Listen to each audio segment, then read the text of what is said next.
మానవ చరిత్రలోనే అత్యంత ప్రభావవంతమైన గ్రంథాన్ని ఆధారంగా చేసుకుని యేసుక్రీస్తుకున్న 11 విభిన్నమైన గుర్తింపులను ఒక సినిమాటిక్ ప్రయాణంలా అర్థం చేసుకోబోతున్నాం.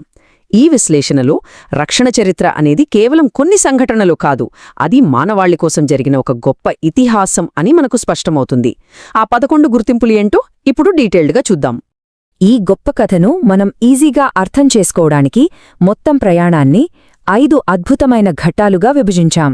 అవేంటంటే అద్భుతమైన ఉపోద్ఘాతం, రాకడ, భూలోక పరిచర్య, ముగింపు ఘట్టం మరియు తీర్మానం. ఈ 5 ఘట్టాల్లో ఆ 11 గుర్తింపులు ఎలా ఇమిడి ఉన్నాయో మనం చూస్తాం. ఇక ఏమాత్రం లేట్ చేయకుండా మొదటి ఘట్టంలోకి అడుగుపెడదాం.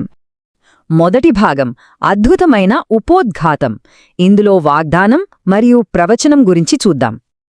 ఏ గొప్ప సినిమాకైనా ఒక పవర్ఫుల్ ఓపెనింగ్ ఉంటుంది కదా, అలాగే మానవ చరిత్రలో పాపం అనే సమస్యకు దేవుడు చూపించిన మొట్టమొదటి ఆశాకిరణమే ఇక్కడ మనకు కనిపిస్తుంది.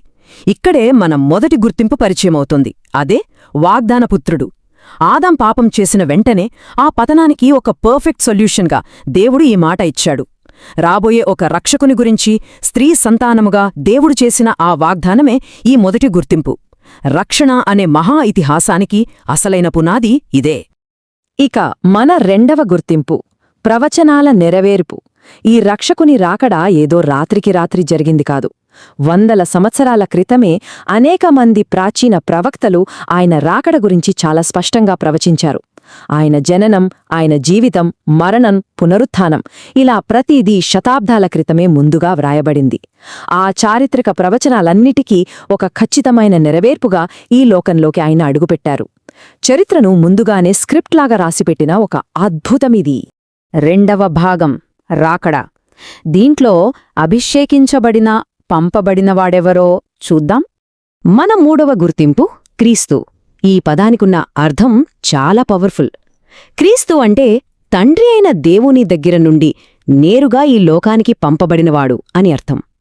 వేలాది సంవత్సరాలుగా ఏ మెస్సియా కోసం, ఏ విమోచకుని కోసం ప్రజలు ఎంతో ఆశగా ఎదురుచూశారో ఆ ఎదురుచూపులకు ముగింపు పలికిన లోకరక్షకుడు ఆయనే క్రీస్తు. ఇక నాలుగవ గుర్తింపు ఆయన అభిషిక్తుడు. ఆయన కేవలం ఒక సాధారణ మనిషిలా ఈ లోకంలోకి రాలేదు.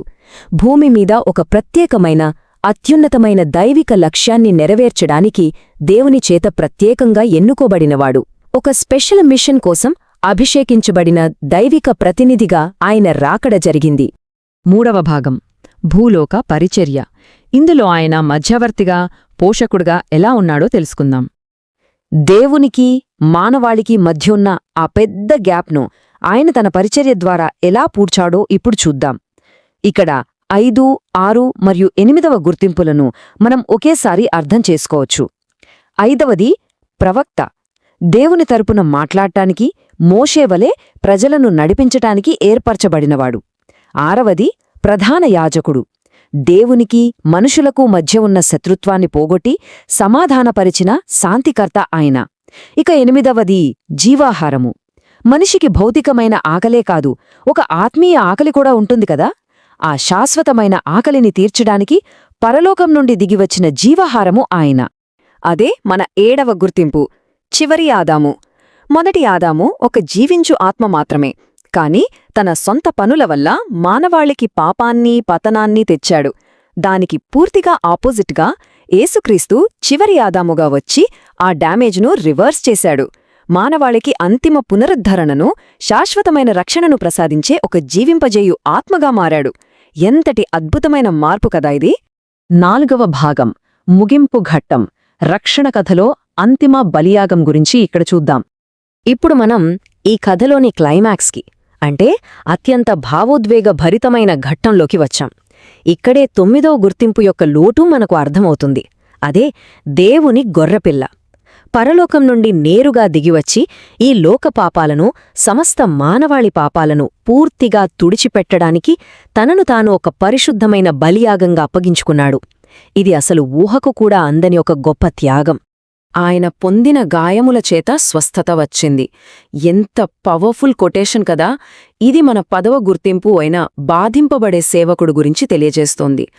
ఆయన ఇష్టపూర్వకంగా ఎన్నో శ్రమలు, నిందలు, అవమానాలు భరించి తనను తాను శిలువకు అప్పగించుకున్నాడు.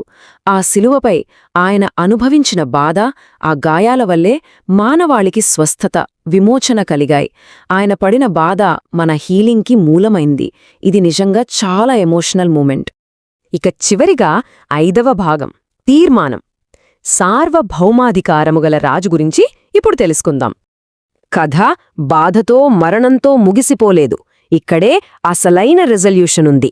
అదే 11వ మరియు అంతిమ గుర్తింపు, రాజు. ఆయన సాధించిన ఆ గ్రాండ్ విక్టరీ ఏంటో ఇక్కడ స్పష్టంగా చూడవచ్చు. చీకటిలో, మరణంలో ఉన్న మానవాళిని ఆయన విడిపించాడు. సాతాను సంకెలలను బద్దలు కొట్టాడు. ఒక నూతనమైన, శాశ్వతమైన దేవుని రాజ్యాన్ని నిర్మించి ఆ రాజ్యానికి రాజులకు రాజుగా, ప్రభువులకు ప్రభువుగా, శాంతి, ఆనందాలతో పరిపాలించే రాజుగా ఆయన నిలిచాడు. చీకటి మీద వెలుగు సాధించిన సంపూర్ణ విజయమిది. వాగ్దానపుత్రునిగా ఆరంభమైన ఈ కథ రారాజుగా ఎలా ముగిసిందో మనం చూశాం. అయితే ముగించే ముందు ఒక లోతైన ప్రశ్న ఆలోచిద్దాం. అసలు అంతటి చీకటి మరియు బానిసత్వం నుండి విడిపించబడి సంపూర్ణ శాంతి, ఆనందమున్న ఒక శాశ్వత రాజ్యములోనికి ప్రవేశించడమంటే నిజంగా అర్థమేమిటి?